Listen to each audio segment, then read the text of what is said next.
বিজেপির সদস্যতা অভিযান এবং সেই সদস্যতা অভিযানে যে টার্গেট দেওয়া হয়েছে কেন্দ্রীয় নেতাদের তরফ থেকে বঙ্গ বিজেপি নেতৃত্বকে যে টার্গেট বেঁধে দেওয়া হয়েছে সেই টার্গেট পূরণ করতে গিয়ে বঙ্গ বিজেপি নেতৃত্ব একেবারে হিমশিম খাচ্ছে। ন্যূনতম সদস্য সংগ্রহ করার লক্ষ্যমাত্রা 100 থেকে কমিয়ে করা হয়েছে 50। লক্ষ্যমাত্রা কমালো 5 মার্কসে কোটাও ছুঁতে পারেনি বঙ্গ বিজেপি নেতৃত্ব। বঙ্গ বিজেপির যে পারফরমেন্স তাতে অসন্তুষ্ট কেন্দ্রীয় নেতারা।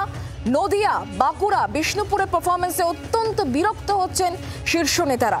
ঝাড়গ্রাম, দার্জিলিং জেলার রিপোর্টেও অখুশি হচ্ছেন বিজেপি নেতারা। ভৎসনার মুখে পড়তে হয়েছে বিধায়ক, সাংসদ এবং জেলা সভাপতিদের। জেলা সভাপতিদের রাজনৈতিক ভবিষ্যৎ নিয়েও সতর্ক করা হয় বলে সূত্রের খবর। জানুয়ারির শেষ সপ্তাহ থেকে শুরু বিজেপির সাংগঠনিক নির্বাচন। সদস্য সংগ্রহে গতবারে টার্গেট ছুঁতে পারবে কি বঙ্গ বিজেপি, এখন এই প্রশ্ন উঠছে। কারণ যে লক্ষ্যমাত্রা দেওয়া হয়েছে সেই লক্ষ্যমাত্রা পূরণ করতে বঙ্গ বিজেপিকে হিমশিম খেতে হচ্ছে। আর সেই লক্ষ্যমাত্রা 100 থেকে কমিয়ে 50 করা হয়েছে এবং তাতেও 5 মার্ক ছুঁতে পারছে না রাজ্য নেতারা।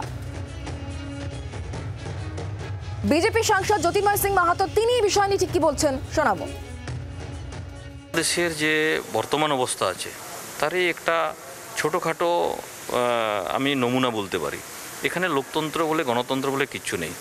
আপনি দেখছেন সারা ভারতবর্ষে এত নির্বাচন হচ্ছে, কোথাও আপনি দেখেছেন কি কোথাও মারামারি, খুনোখুনি? এই যে ঝাড়খণ্ডে হয়ে গেল, নির্বাচন পার হলো, মহারাষ্ট্র হলো, তার আগে আপনার হরিয়ানাতে হলো, পশ্চিম বাংলাতে যে কোনো নির্বাচন হলে আপনি কোপারেটিভের নির্বাচন হয়েছে, তাতে দেখুন কি অবস্থা করে রেখেছে। লোকতন্ত্র বলে এখানে কিচ্ছু নেই। সদস্যতা অভিযানেও আমাদের সম্মুখীন হতে হচ্ছে।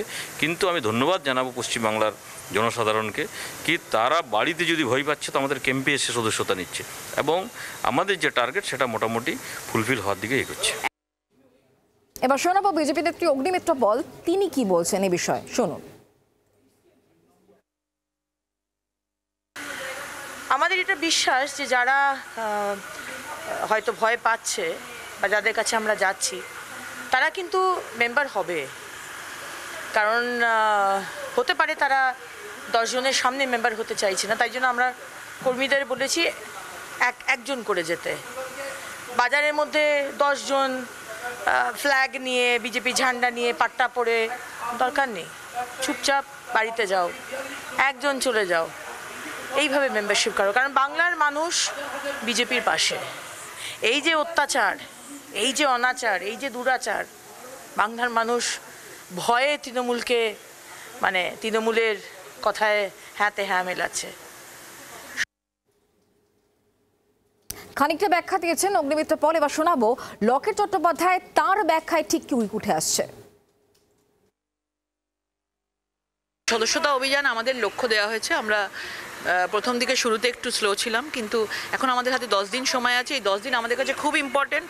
বিধানসভা, লোকসভা প্রায় শেষ হয়ে গেছে এবং এই কদিনে আমরা আমাদের লক্ষ্যমাত্রা পূরণ করতে পারবো। কিছু কিছু জায়গায়, দার্জিলিংয়ের জায়গাতে একটু অসুবিধা হবেই, সুতরাং ওই জায়গাগুলোতে অসুবিধা হচ্ছে, সেগুলোতে তাদের সময় দেওয়া হয়েছে, আরও লোক লাগানো হয়েছে, সেগুলো যাতে তাড়াতাড়ি করা যায়। মিটিংগুলোর মাধ্যমে তারা আরও বেশি উৎসাহ পাচ্ছে এবং ডেফিনেটলি তারা বিভিন্ন জেলাকে যখন দেখছে যে 1 লাখের উপরে উঠে গেছে সদস্য সংখ্যা, সেখানে তারাও আস্তে আস্তে চেষ্টা করছে।